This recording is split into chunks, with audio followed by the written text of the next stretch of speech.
అన్నీ ఉన్న విస్తరాకు అణిగిమణిగి ఉంటుంది. ఏమీ లేని విస్తరాకు ఎగిరెగిరి పడుతుంది. ఇప్పుడు ఎమ్మెల్సీ కవిత తీరు కూడా సేమ్ టు సేమ్ ఉంది. ఓ లేఖను తండ్రికి రాసి దాన్ని చాలా తెలివిగా తనకు తెలియనట్టుగానే లీక్ చేయించింది. బీఆర్ఎస్ వంటి సముద్రంలో తాను నీటి చుక్కని మరచిన అక్కయ్య తానేంటో తన బలమేంటో చూపాలని తెగ ఆరాట పడుతోంది. అంతేకాదండోయ్, కన్న పేగుపైనే పోరాటం చేయాలనుకుంటుందనే రూమర్ తెగ వైరల్ అవుతోంది.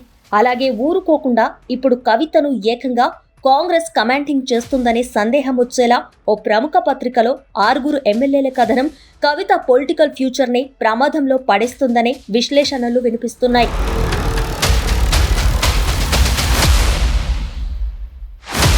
నిప్పు లేనిదే పొగరాదు. కవిత నోటి నుంచి మాట రానిదే ఆ పత్రిక అచ్చువేయదు. అసలే ఆయనవి పాము చెవులు. మరి చిన్న మాటను సైతం తెగే వరకు లాగి తాడో పేడో తేల్చేసే రాతగాడిగా అతగాడికి పేరుంది. ఇక్కడ డౌట్ నంబర్ 1, ఖచ్చితంగా కవిత చెప్పనిదే ఆ వార్త రాలేదని చెప్పుకోవాలి. డౌట్ నంబర్ 2, కవిత దగ్గర అసలు ఎమ్మెల్యేలు లేరు. ఒకవేళ ఆమె ప్రలోభాలకు గురి చేసినా అక్కడ కేసీఆర్ అనే బిగ్ బాస్ ని కాదని వారు కాలు బయట పెట్టలేరు. డౌట్ నంబర్ 3, ఇప్పటికే ప్రస్తుత కాంగ్రెస్ ప్రభుత్వంపై ప్రజల్లో పీక్స్ స్టేజ్లో వ్యతిరేకత ఉంది. ఇలాంటి సమయంలో ఆమె ఎమ్మెల్యేలను తీసుకొని మంత్రి పదవి కోసం ఆమె ఎలా బయటకు వెళ్తారు? అయినా తనపై వచ్చిన ఆరోపణలపై మాట్లాడకుండా కవిత ఎందుకు కామ్గా ఉన్నారు? లక్షల మంది ముందు గొంతెత్తే ఉద్యమ బిడ్డ ఇలాంటి వేళ ఎందుకు మౌనంగా ఉంటున్నారు? అసలు కవిత వెంటే వెళ్లే 6 ఎమ్మెల్యేలెవరో తెలుసా? చూసే మీకు తెలియకపోవచ్చు, రాసే మాకు మాత్రం తెలుసు. వారంతా కవితతో వెళ్లినా వారి కమాండింగ్ మాత్రం కేసీఆర్ చేతిలోనే ఉంది అనేది కవితకు తెలియదు. ఆమె వేసే ప్రతి అడుగు గులాబీ పార్టీకి చేరవేసేది ఆమెతో టచ్లో ఉండే ఎమ్మెల్యేలే. కవిత చుట్టూ ఎవరు ఏం చేస్తున్నారో, ఆమెకు ఎలాంటి సలహాలు ఇస్తున్నారు, కవిత ఎవరెవరిని కలుస్తున్నారు, ఎవరితో ఎలాంటి సంభాషణలు చేస్తున్నారు, ఆమెను పార్టీకి దూరం చేయాలనే కొంతమంది కట్టప్పల గుట్టును కూడా గులాబీ సైన్యం చేతికిచ్చింది. ఇచ్చేది వారేనట.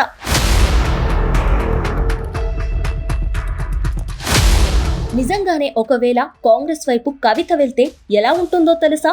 సీటు కావాలంటే గో టు ఢిల్లీ, జాయినింగ్ రోజే అక్కయ్య ముందు వరుసలో ఉంటారు. తర్వాత రోజు కవితను తొక్కేసేవారే ఉంటారు. కాంగ్రెస్ అంటేనే కలహాల కాపురం. తెలిసి ఆమె అటువైపు ఎలా వెళ్తారు? తెలంగాణ తొలి సీఎం కూతురుగా దేశవ్యాప్తంగా గుర్తింపును తెచ్చుకున్న కవిత పొలిటికల్ ఫ్యూచర్ ఇచ్చిన తండ్రిని, అండగా నిలిచిన అన్నయ్యకు కాదని ఆమె ఎలా వెళ్తారు? ఆమె కష్టాల్లో ఉన్నప్పుడు వారు చేసిన సేవను ఎలా మరుస్తారని గులాబీ సైన్యం అంటోంది. నేను కేసీఆర్లా మొండిదాన్ని, పట్టిన పట్టు విడవను అంటున్నారు కవిత. తన నాయకుడు కేసీఆర్ అంటూనే వర్కింగ్ ప్రెసిడెంట్ ట్విట్టర్కే పరిమితమైతే పార్టీ నడిచేది ఎలా అని ప్రశ్నిస్తుంటే కేసీఆర్ మౌనం కూడా పార్టీకి మంచిది కాదు. ఇప్పటికే కేడర్తో పాటుగా ప్రజలు కూడా కన్ఫ్యూజన్లోకి వెళ్లారు.